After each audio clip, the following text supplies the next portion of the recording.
带你追查事件真相，掌握证据变化。观众朋友你好，欢迎加入今天的新闻大白话，我是主持人韩一伦。节目一开始来介绍今天的特别来宾，首先是前立委李胜峰。一伦好，各位观众朋友大家好。还有国际政治专家赖岳谦。主持人好，观众朋友大家好。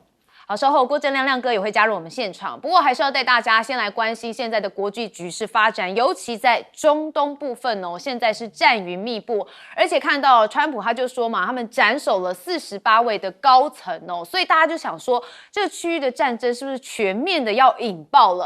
好，我们看到川普现在自己是证实哦，是48位的伊朗领导人，他一次就歼灭了哈。好，美军就说啊，革命卫队的总部已经被摧毁了。好，我们看到美国是联手以色列对伊朗发动了史诗怒火的行动，好，短时间就击毙了多名的伊朗高层。好，美军中央司令部还发文指出哦，说美军已经摧毁了伊朗伊斯兰革命卫队的总部。好，那大家现在就好奇啊，内幕是什么哦？我们看到川普说双轨布局了2个月，好，外交烟幕哦，掩护斩首伊朗最高的领袖。好，所以这场代号哦，美方这边是史诗怒火，还有咆哮之师的联合军事行动。好，这是川普在过去2个月内哦，同时运作了外交跟战争双轨策略的一个极致体现。好，那这一场的联合军事行动哦，其实早在去年12月底就已经埋下。那原本预计是在今年的5月才要执行，但是随着伊朗政权哦对示威者血腥镇压，那造成了数千人死亡，所以川普的态度才发生了巨变，也就是提早做出了军事行动。好，但是川普现在也轰伊朗哦，说是史上最暴力的政权之一，说哦袭击伊朗是为了全世界哦，所以你可以看到川普哦在他的话语当中哦，这报复是非常的伟大哈。好，他说啊，美军在伊朗的军事行动非常的顺利，那事态也正朝着积极的方向来发展，所以强调下令袭击伊朗不是只有为了自己，而是为了全世界。好，那斩首哈米尼哦，那 IP 违反了国际法。那现在美国驻联合国的大使哦，这个瓦尔兹他说，伊朗甚至还试图暗杀川普哦，有一个大爆料，他说他们不仅亲自动手，还透过代理人来掩盖自己的恶行，私下作恶，公开却又装成了受害者。好，那伊朗驻联合国的大使哦，伊拉瓦尼则说啊，这个劝美国大使最好礼貌一点哦，对你跟你的国家都会比较好。所以哦，现在还开始有一些口水战，但是哦，这中东的局势发展确实非常的变化万千哦。我们看到美伊现在是全面交锋，那黎巴嫩有一些动作哦，像是以色列对黎巴嫩发动了空袭，贝鲁特传出了爆炸声。好，那黎巴嫩也攻击了哈，就反击，朝着以色列的北部发射飞弹。好，我们看到黎巴嫩在今天凌晨也突然向以色列的北部来发射飞弹。好，那这个以色列的国防军就回应说，部队已经将此类的情境纳入了咆哮雄狮的行动的准备范围，说已经准备好全面战线的情势，也就是说啊，他这一次也要开始对黎巴嫩进行全面的反击。好，那伊朗的动作则是伊朗发动了8波的复仇空袭，那也宣称哦，美国有560人的军人是有伤亡的，甚至6名的 CIA 官员死亡。我们来看，这是伊朗的伊斯兰革命卫队哦，他们在当地1号深夜发动了连续8波的复仇打击。那伊朗的军方说啊，他们已经在波斯湾击中了3艘美英邮轮，好，那还瘫痪了多处的美军基地，那还清传有6名的 CIA 高阶的官员在阿联境内遭到飞弹击毙，但是目前美方是没有证实这个伤亡的数据，所以有很多人说，现在看起来整个中东是大乱斗，那就有很多人担心啊。那伊朗这边则是加码的公布了击中美国 MQ9 无人机的画面，所以我们带大家来看一下这个画面。其实这是伊朗称革命卫队的防空系统，在伊朗的南部地区利用一体化的防空网络来控制下的防御系统，那锁定还摧毁了一架美国军队 MQ9 无人机。好，那现在美国有证实啦，伊朗无人机有直闯科威特的基地，有造成3人阵亡。这是美国的中央司令部证实说，参与史诗怒火行动的3名美军成员，在科威特的一处基地有遭到无人机袭击，那这是美军首度传出的官兵阵亡。好，那以色列中部城市也遇袭了，至少8死27伤。我们也来看看这导弹击中的画面哦，这是在以色列中部城市贝特谢梅舍它是遭遇了伊朗导弹的袭击。那急救服务的机构称说，目前有8个人死亡。那至少是27人受伤送医，所以相关数据会不会再升高？那还是要看官方这边怎么释出。那当然，你看到战火，平民是最可怜的。那现在伊朗也说啊，向美航母林肯号有发射了4枚导弹，但是美军这边是否认的。我们看到伊斯兰革命卫队指出说啊，美国的航母林肯号其实遭到他们4枚的飞弹击中。但是美国的中央司令部说没有这回事啊，说林肯号遭击中是没有的而且表示说啊，导弹没有接近目标。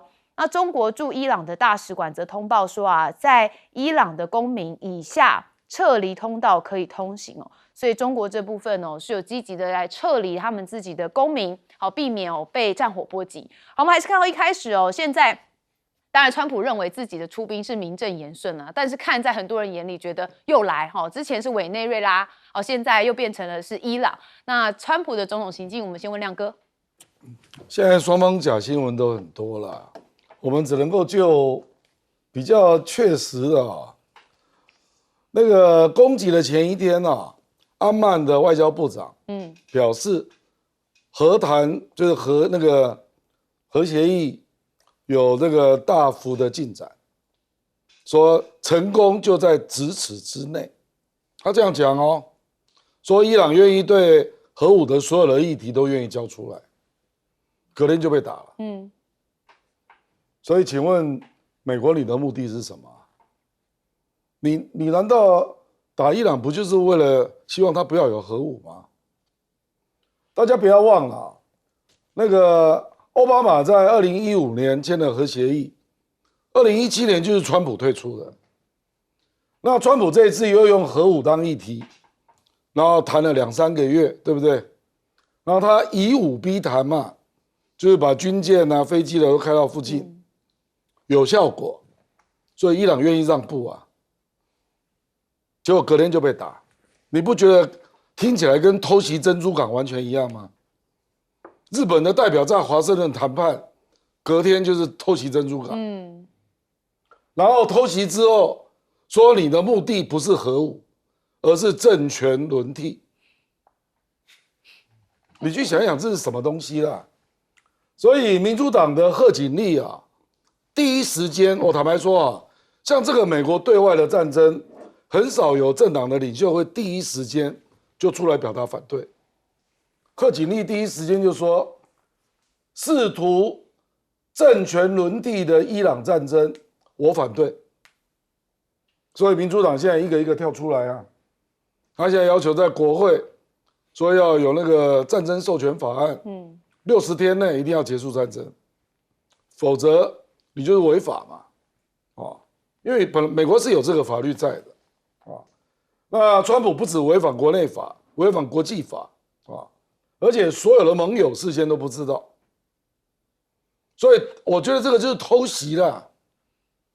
就你泱泱大国，世界超强，对伊朗发动战争，你竟然用偷袭珍珠港的模式，你不觉得有点不讲武德到难以想象而且我们再来讲你说你要造成政权轮替，那以色列杀掉了48个。高官嘛，包括哈米尼在内杀掉高官不表示政权轮替你要能够让教士政权、革命卫队或者他们内部政变不然这个结构还在而且搞不好未来情况会更糟。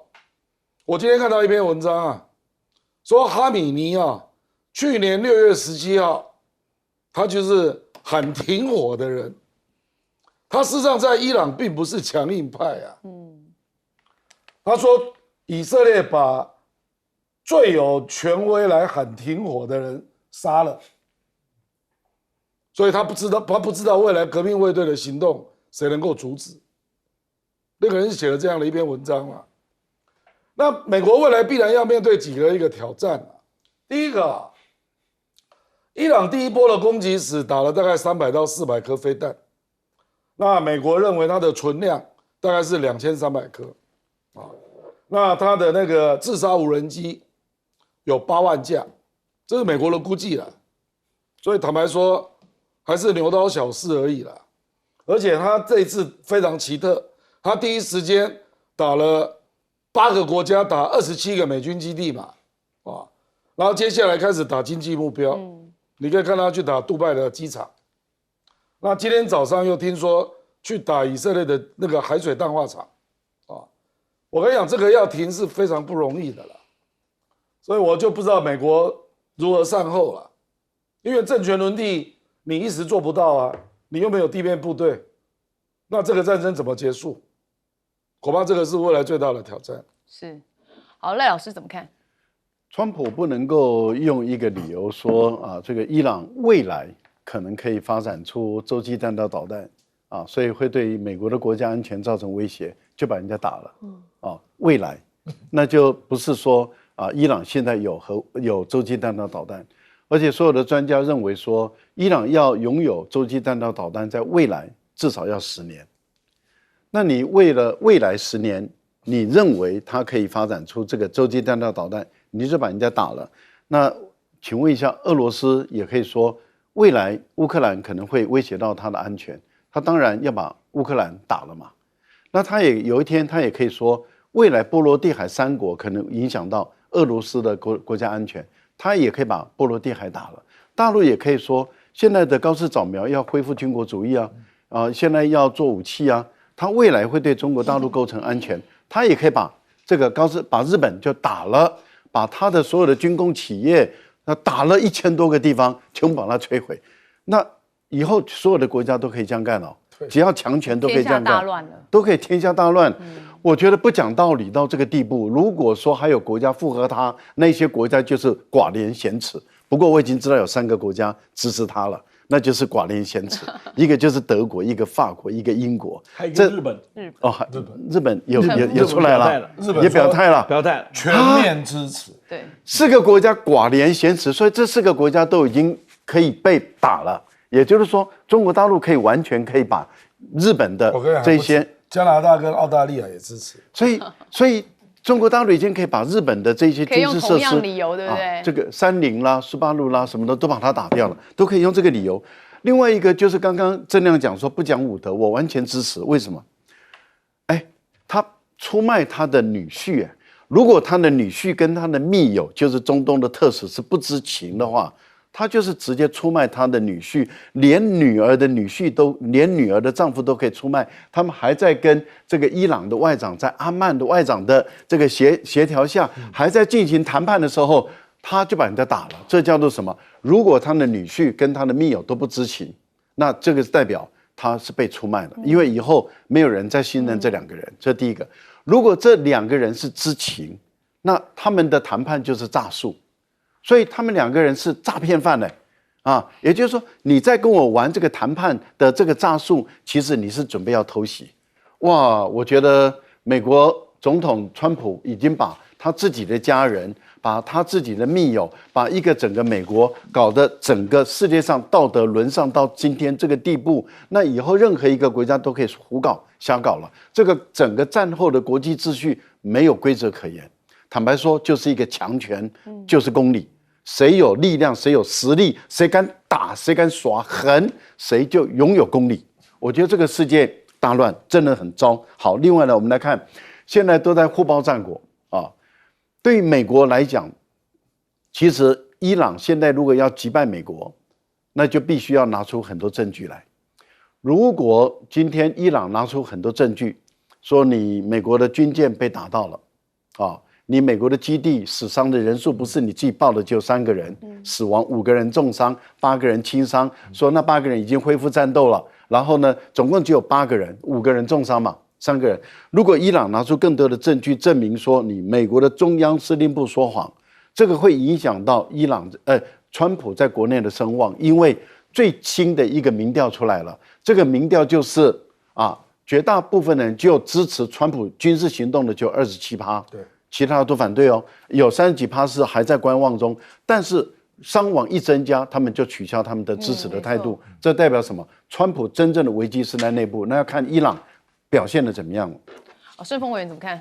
所有的人大概没有意外，只要讲真话，面对真相，都愿意说，都会说这一场战争是源自于他要转移内政的焦点。大概所有人都这样的一个看法啊，因为美国总统有全世界所有的领袖没有的一个权利。那克林顿呢，当时在这个失败的时候，就是中持选举失败的时候，他非常的焦虑。他的谋士莫里斯就告诉他说：“你呢，赶快离开华盛顿，到中东去斡旋。”他为什么？因为那个时候是展现一个真正美国总统的身份，全世界只有你可以做得到。一样的道理，今天川普就是想让美国人看到，你看我有能力主宰世界，我要做什么，我就可以去达成。至于是不是真的可以达成这样的目标，那我们看后续的发展。就刚刚赖老师所提的，昨天所公布的民调看起来，显然美国人不是这样的看法。其次呢，在看了这么多的消息以后，我最近倒是蛮认真的看了中东方面的报道，以及这个半岛电视台的看法。为什么？因为到现在我们对这些的看法的评论都来自于西方的二手传播。那么就从数十人的角度再看这一场，而忘了这是一个神权国家，而被杀死的这个人是一个什么样的人。假如过去革命卫队的领袖被杀他是一个圣战士，他是为君主作战的圣战士。而这一次哈梅尼被斩首也好，被杀也好，他是什么？他是真主在人间的代表。这个问题不一样了。对，这真主在人间的代表被杀，那对整个的伊斯兰来讲，这是一个多大的一个挑战。这个挑战，假如我们不去面对的时候它可能带来的将不知道怎么收拾的后果而且看得出来，在越来越多人相信哈梅尼这一次的被杀是明知我会死，但愿意牺牲。这个大家现在不少人都已经接受这样的看法。那当他用一个这样的身份来用牺牲，他想要来换得的是什么？不管他的年纪，他的这个身体的病，他在4天前就有人就派了一组人呢去暗杀他，没有成功的。所以4天后的这一个行动，他用他的身体所换得来的，是告诉整个的伊朗团结、伊斯兰的行动的力量，到时候会是个什么样的结果呢？我想这个事情可能打仗很容易，收场可能很困难。革命卫队有没有被摧毁？我不知道，但是我知道的是，革命卫队现在的第一波攻击，你已经看到了。是，所以综合3位来宾的说法，刚才我不是讲吗？川普说他不是为了自己，而是为了全世界。其实我们应该反着看，他就是为了自己。我们休息一下，马上回来。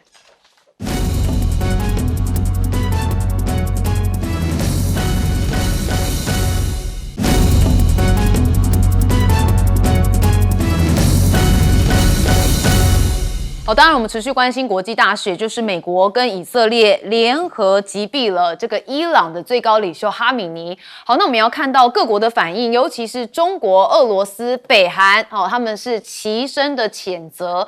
我们看到中国大陆的外交部发表声明指出，中方强烈的谴责美以两国，呼吁停止军事行动。那说美以两国严重侵犯了伊朗主权的安全，也践踏了联合国宪章宗旨原则跟国际关系的基本准则。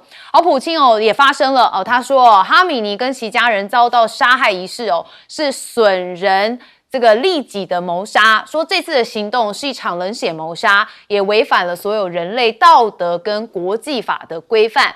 那北韩这边则是由他们的中央社报道说北韩的外交部发言人指出，以色列对伊朗的攻击跟美国的军事行动是非法的侵略，也侵犯了国家的主权。那在这个时候，其实中国大陆跟俄罗斯的外长双方有通电话。我们看到王毅这是中方的部分他说美以体在伊美谈判进程当中对伊朗发动袭击，而且公然击杀了一个主权国家的领导人，鼓动政权更迭，不可接受。所以呼吁要立刻的停止军事行动，尽快的重回对话的谈判。好，俄罗斯的外长拉夫罗夫则说，俄罗斯跟中国大陆的立场是一致，呼吁立即停止战争，回归外交谈判的进程。好，所以我们要看到啊，其实中国大陆有一些媒体，包含了牛弹琴，有一些相关分析。好，他说啊，中东大战开始有3个可怕的后果。我们来看看他分析哪3个，包含是伊朗被打烂，被打烂的也不仅是伊朗，还有中东的局势动荡大乱，那世界也为之震颤。好，那当然美国也陷入了泥潭，必定也是一个大泥潭，泥沼当中。那现在伊朗嘛，因为掐紧的是全球的石油命脉，因为它现在封锁的是荷姆兹海峡，那阿曼海域的油轮也连环的遇袭。我们来看到这是悬挂帛琉国旗的油轮叫天光号，它1号在荷姆兹海峡就遭到了袭击，当天已经有3艘的油轮在此遇袭了。好，这个是自伊朗遭到美国突袭之后，对波斯湾国家发动报复性空袭以来，阿曼境内或附近地区有首次发生的袭击事件。好，那现在全球的油轮集体都禁止在荷姆兹海峡，你可以看到这张图全部都是密密麻麻的红点。好，那荷姆兹海峡的商船通行量是急冻，那冻多少呢？我们看跟平常是骤降了大约70%所以大家都不敢动都静止在那里。那美伊的战火冲击荷姆兹海峡，油价飙升了13%，那冲到$82，那恐怕最坏的情况大家现在预估是到$120。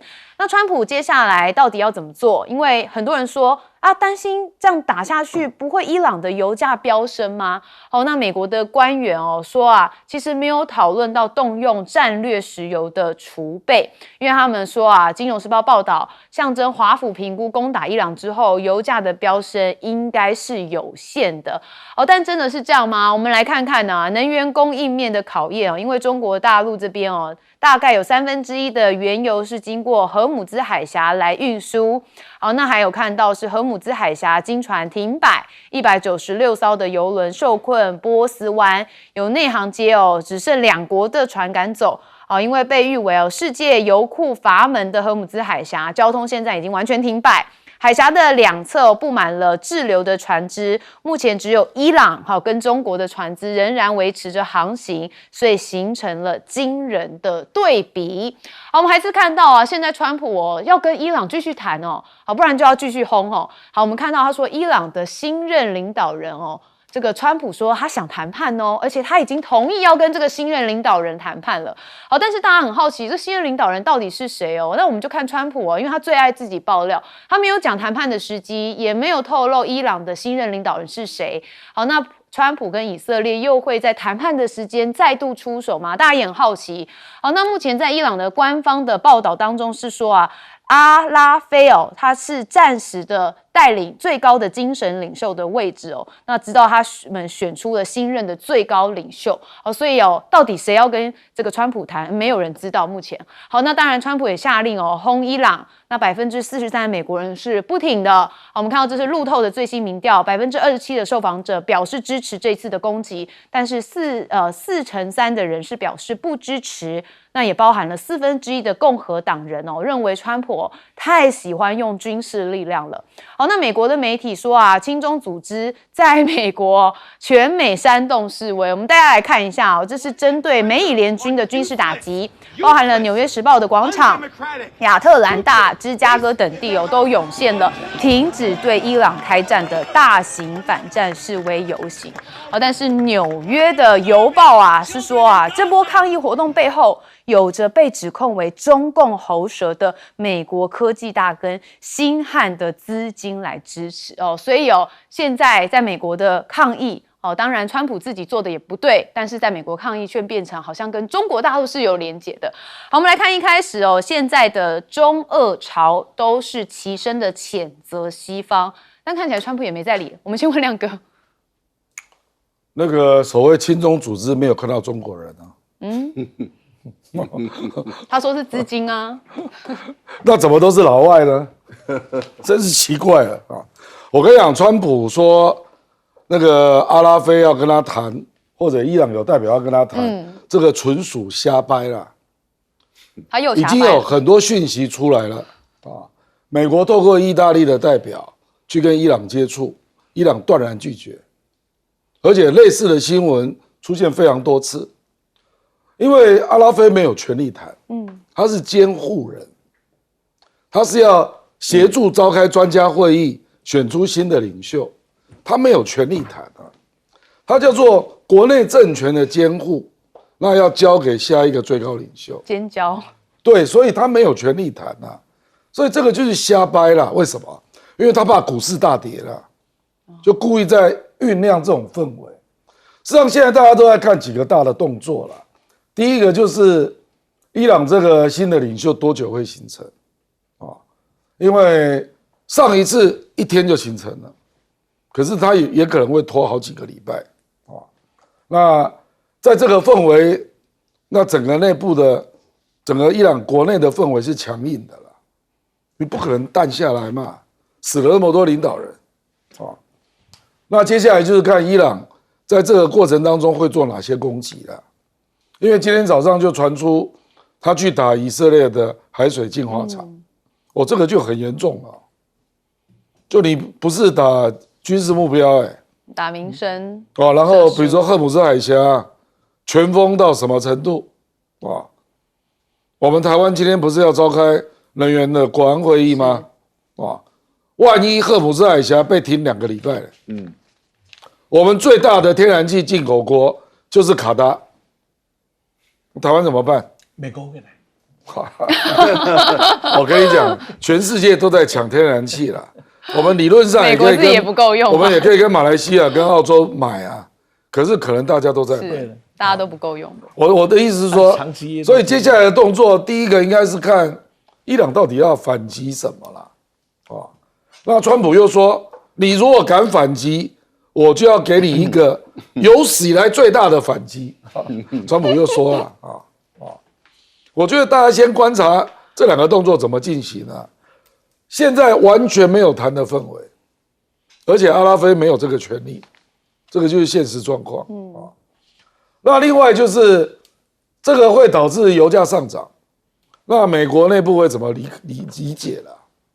我觉得美国内部会有很多对川普的不利的讯息逐渐出现，比如说现在支持只有27嘛，那如果物价上涨了，如果尸体一个一个运回来呢？你打了27个美军基地，只死3个人，有可能吗？所以我觉得最好的方法就是真相逐渐大家了解到这个战争的代价，其实动力还是要来自美国内部了。好，赖老师怎么看？美国的内部，不管是民主党、独立人士，或者是美国的媒体，都认为川普的这个军事行动是侵略绝大部分都认为是侵略。我们也注意到欧洲的媒体，他们的主流的社论也都认为美国的这个军事行动是侵略。那既然是一个破坏一个国家主权，也没有得到国会的授权，也没有得到安理会的同意，然后就侵略一个国家，这样的一个行为就美国跟以色列按照过去的战争的逻辑来讲，他们就是邪恶的轴心国，而支持这个邪恶轴心国的就是帮凶。那也就是我们所看到的这个 G7 德英法，现在加日本澳大利亚等都加进去，还有加拿大，他们都变成邪恶的轴心集团。我觉得这个才是合理的定义，因为他们是侵略国。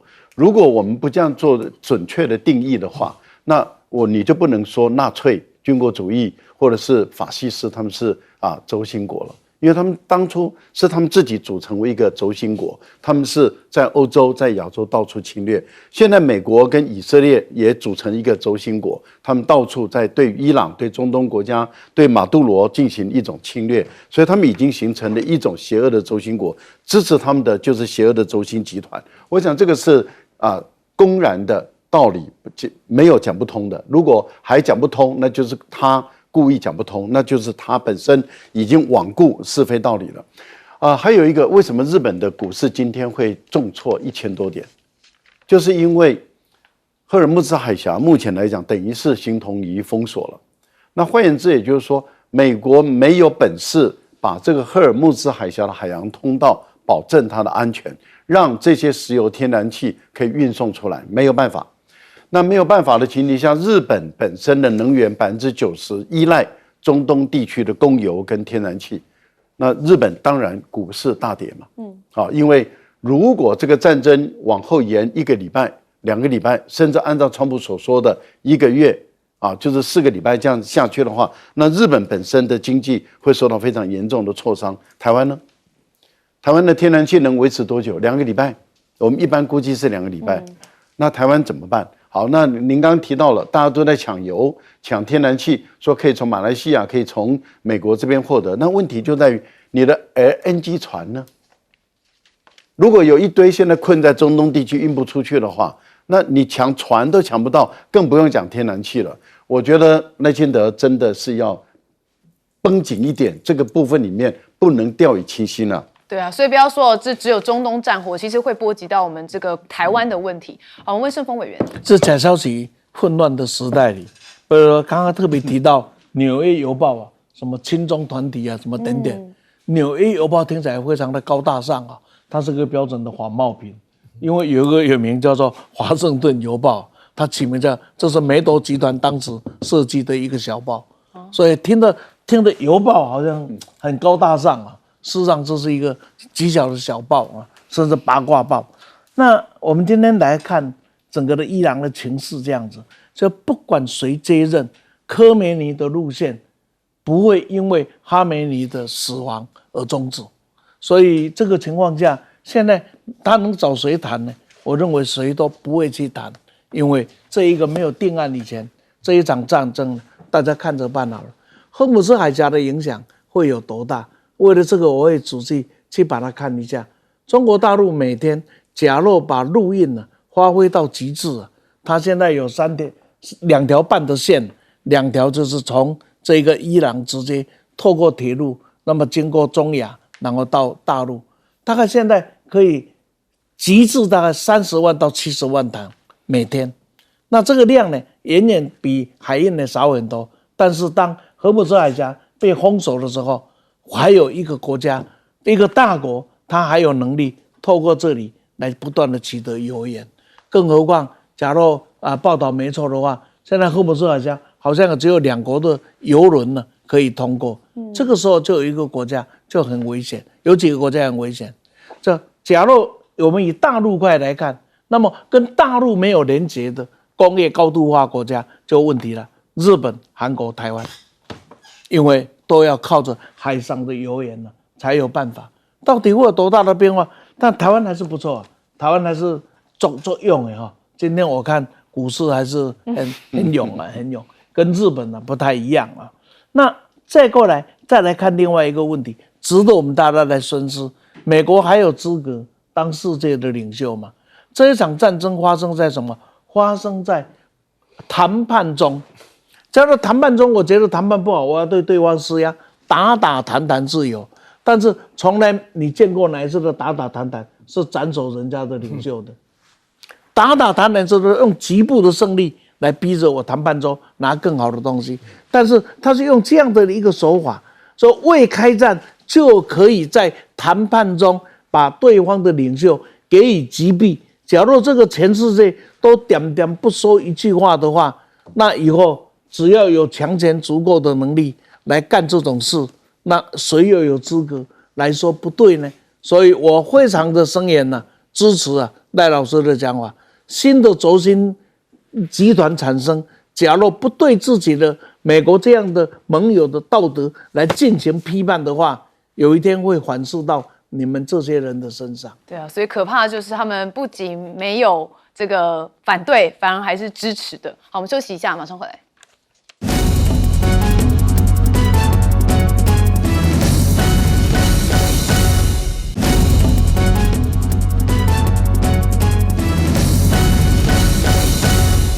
哦，中东现在算是处于一个战乱的状态哦，所以各方的讯息很多。不过我们刚刚前面也特别提到说啊，其实美国说他们只有3个人有死亡。那当然，现在伊朗也说，其实像林肯号有被袭击，但是美军都否认哦。好，那我们就来看到最新的战况哦。这是新华网有特别讲到说，中东地区多家媒体报道，一架美军 F-15的战机在科威特坠毁。好，社群这个上面的影片也显示这个战机的尾部起火，然后从空中当中坠落。那有消息说，这个战机被友军误击，目前美军就为此还没有发声。所以有发现吗？只要跟对美军有关于死伤的讯息，他们都没有证实，也都没有发声。好，所以我们还要看到后续的状况是如何。不过伊朗他现在说不会跟你美国来谈判。好，这个是伊朗的最高国家安全委员会的秘书拉里贾里他说川普你根本就是妄想将中东地区拖入混乱。他说伊朗正在保卫自己，那伊朗的武装部队没有发动侵略。好，那当然，总台的记者也获悉说，伊朗的前总统艾马丹加的死亡消息被家属了否认。好，那非官方媒体对于这个艾马丹加的死亡消息，说是家属已经否认了。好，据报道，美国跟以色列斩首行动空袭的地点就是他随扈的住所。那艾马丹加当时正距离100公尺的建筑内。好，不过我们看中国大陆的解放军这边则是因为伊朗遭到美以攻击之后，他们有留下个讯息说他们旗下重要的宣传平台军政平工作室晚间有发布中国人民永远都要保持居安思危的清醒这个讯息，说每一位中华儿女都应该清醒地认识到安而不忘为，治而不忘乱，唯有保持痛感，未雨绸缪，方能守护往来之不易的和平跟安定。好，但是我们刚才也特别讲到说，伊朗现在这个荷姆兹海峡已经封锁了，那有通知禁航日本3大海运商停航这个荷姆兹海峡，包含是日本游船、还有商船三井跟川崎汽船等等的，在日媒的报道当中说已经停航在荷姆兹海峡。那当然就是因为现在中东的局势恶化所以船只是在安全的海域待机。那商船三井指出说，伊朗的海军有发通知禁止所有的船只通行荷姆兹海峡。那日本有90%的原油都是仰赖中东供应，多数的运输船是行经了荷姆兹海峡。那如果停航的时间拉长的话，大家担心这个日本的能源供给还有价格都会造成这个冲击。不过日本的官房长官木原忍说，我们现在还没有收到关于石油供需受到直接影响的报告所以暂无立即释放国家战略石油储备的计划。好，在安定民心啦。好，但我们之前也讲到这邪恶的轴心国包含说有日本确实因为日本它是谴责伊朗的对美国的袭击是保持沉默的。我们看到高市早苗讲说我们正跟相关的国家密切合作，在必要的时候做出回应，包含收集有关局势的信息。我们一贯的立场是绝不允许伊朗发展核武器。好，对美国的袭击保持沉默，就代表其实就是支持美国。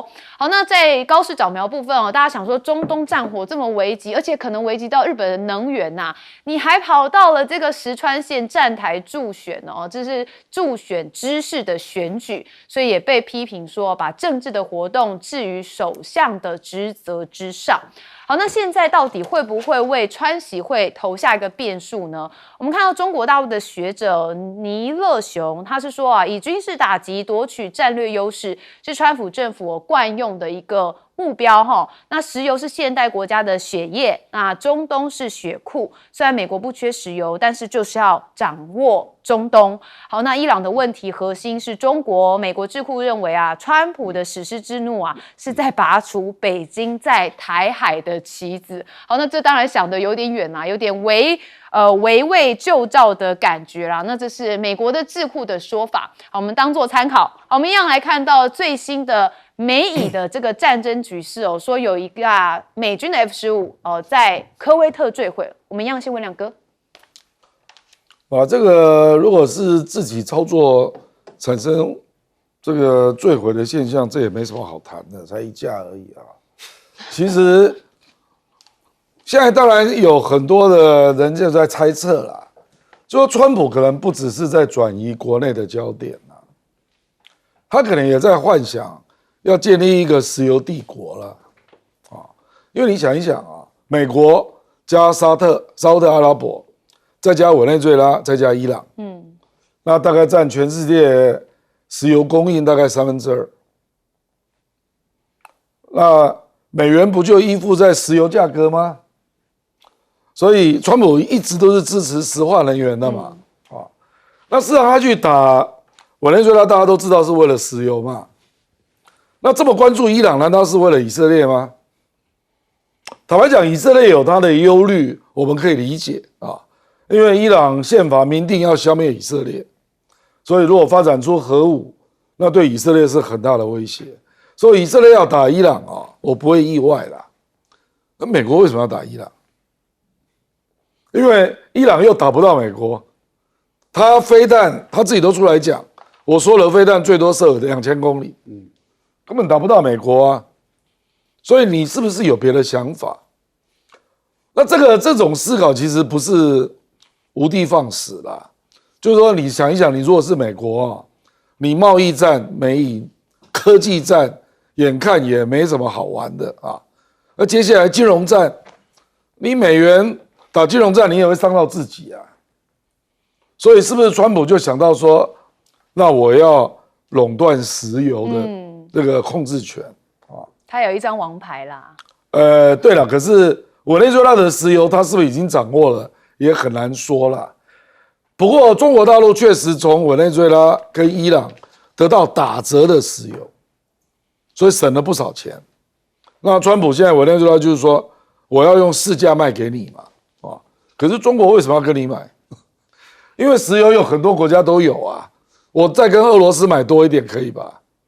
我跟加拿大买啊，我就故意不跟你买，啊，所以可是现在是有一种这样的说法，那也有很多人觉得那玩太大了吧，啊，我觉得在另外一个角度就是把你中国大陆的一带一路就断在伊朗，那你就进不了中东，这也是另外一种说法。那这个广义讲就是海权对陆权的挑战嘛，美国就代表海权嘛，我的意思是说，从国际大战略来看这一局啊，美国也许会找到他打伊朗的理由，可是你出手太粗糙了，你没有得到国际的支持啊，等等等啊，那结果我觉得他把一个也许战略上有意义了。可是他战术上搞砸了啦，所以搞不好最后这个局他就玩不下去了啦，就会导致这个结果。好，赖老师怎么看？美国的这一段时间的连续性的动作，我觉得会改变了这个战后的秩序了啊。我们战后的秩序是以和平主义为基本的大前提原则啊。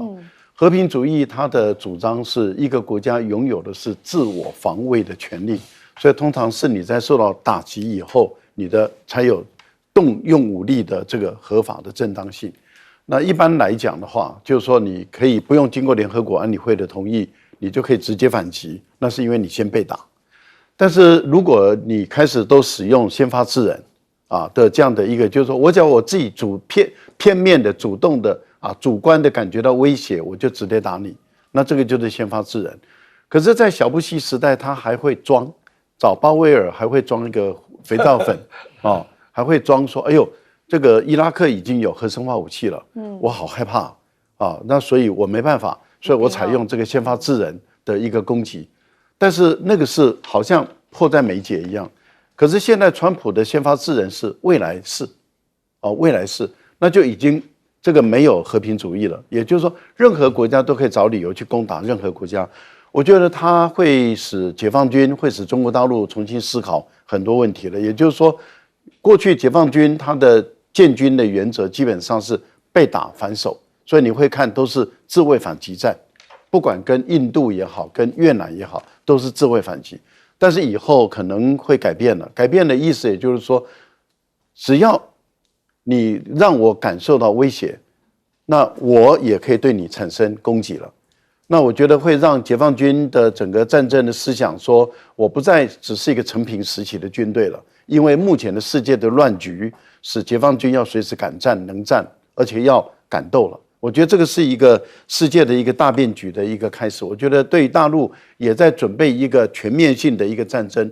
你看，不管从民兵组织的组织，从海上民兵组织的一个重新，还有就是预备队的一个征调的一个，随时都要能够补充进来，形成一个全国的总作战的这样的一个态势，我觉得都在改变中。因为军队本来就是比较严肃的事情，军队你必须要从严来思考问题，而不是从最说哎呀没有问题了，太平盛世，不是。我们一般来讲，在军队里面都是从严来看问题。好，另外我关于这个荷尔木兹海峡，我觉得日本的高市早苗很明显的，他太掉以轻心了。